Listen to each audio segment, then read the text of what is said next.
अकाल मृत्यु मरे जो कर्म करे शैतान का, और काल उसका क्या करे जो भक्त हो महाकाल का। अवंतिका है मित्वातारम मुक्तिप्रदानम च सज्जनानम महाकाल मृत्यु प्रक्षाण सुंदे महाकाल।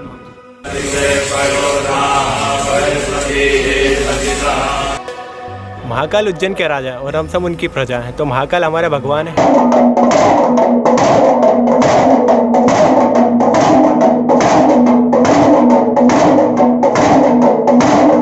आज महाकाल का सिक्का चलता है। जीवन में ये तो सब कुछ है, जिस दिन महाकाल सो गया उस दिन परले भी हो जाएगा।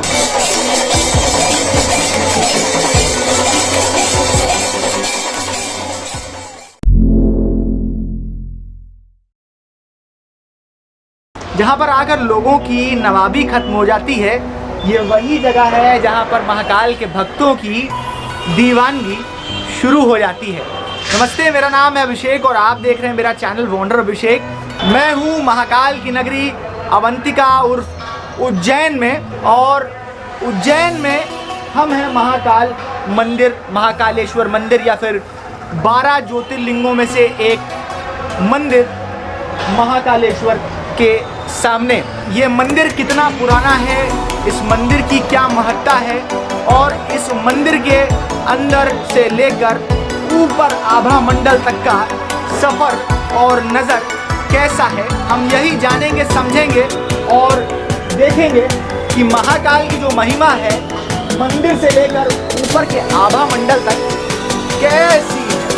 तो चलिए इस लीजेंडरी शिवा की यात्रा में।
जितने ज्योतिर्लिंग 12 ज्योतिर्लिंग में तीसरे ज्योतिर्लिंग का नाम महाकालेश्वर तीसरे ज्योतिर्लिंग में आते हैं। प्रतिदिन शास्त्र वेद पुराण के हिसाब से देवता 33 करोड़ आते हैं भस्म आरती में, और बाबा भोलेनाथ को भस्म आरती देखकर वरदान देते हैं कि जो भी नर नारी आपके यहाँ आए तो आप उनके द्वापर त्रेता सतयुग कलयुग में पूरब पश्चिम उत्तर दक्षिण में सुबह दोपहर शाम और रात हिंदू मुस्लिम सिख ईसाई सबके 84 लाख जन्म के पाप क्षमा करना।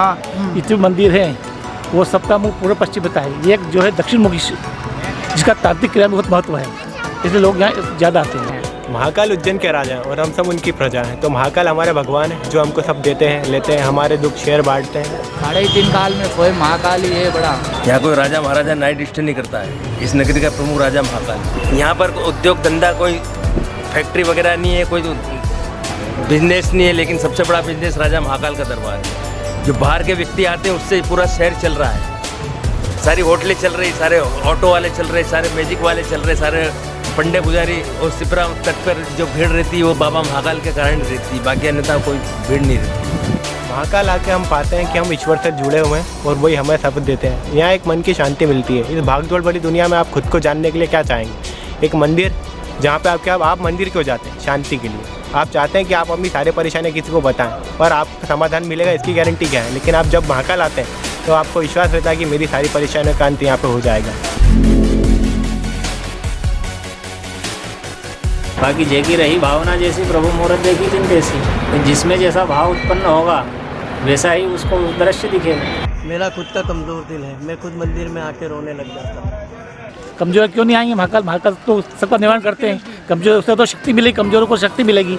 कमजोर का दिल खुश हो जाता है। देखिए, भगवान की दो तरह से पूजा होती है, एक सात्विक और एक होती है जिसको लोग अपन राक्षसी पूजा कहते हैं। तो जो भगवान महाकाल है उनकी पूजा मुझसे राक्षसी होती है। इनको हम भस्म चढ़ाते हैं। पहले यहाँ पे ताज़ा मुर्दों की भस्म चढ़ती थी। उसके बाद बाबा महाकाल जो उज्जैन जो नगरी है उनकी, उसमें वो रुद्र अवतार ज़्यादा प्रेफर करते हैं। इसलिए आपने भगवान महाकाल का अभिषेक जब भी देखा होगा वो एक डरावना अभिषेक दिखता है। जब भगवान अपने तीसरे नेत्र पे खोले जाते हैं, मतलब महाकाल तभी कहलाते हैं जब वो क्रोध में हो, और उनका क्रोधी भाव हर कोई झेल नहीं सकता, क्योंकि हम जिस भगवान को पूजा करते हैं भोले शंकर है। लेकिन महाकाल में उनका स्वरूप बदल जाता है।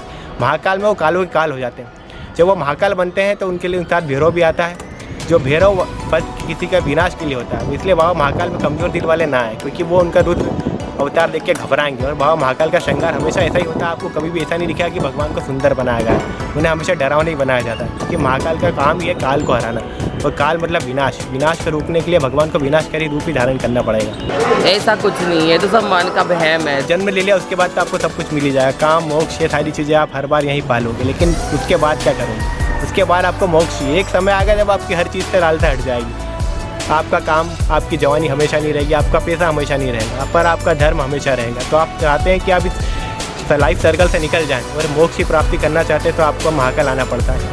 कि इरादे बनते हैं, इरादे टूट जाते हैं, जिसे चाहते हैं उसे बाबा भोलेनाथ बुलाते हैं। इनका आदि और मध्य और अंत दोनों नहीं है। तो शिव के बाद ही सृष्टि, क्योंकि शिव के माता पिता नहीं, शिव स्वयं शंभु है। और जीवन में ये है तो सब कुछ है। जिस दिन महाकाल सो गया उस दिन परले भी हो जाएगा।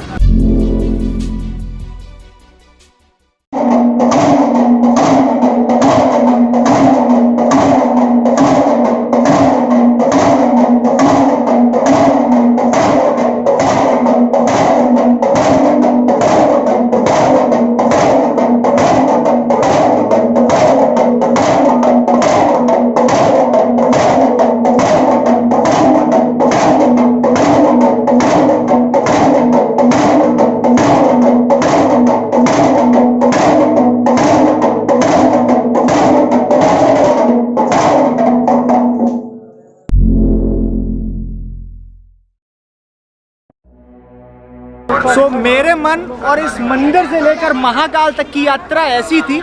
आपको ये वीडियो कैसा लगा हमें ज़रूर बताइएगा अपने कमेंट्स में, अपने फीडबैक में। If you like this video, अगर ये आपको वीडियो पसंद आया तो महाकाल के नाम पर इस वीडियो को लाइक करिएगा, शेयर करिएगा और ज़्यादा से ज़्यादा मेरा चैनल सब्सक्राइब कीजिएगा।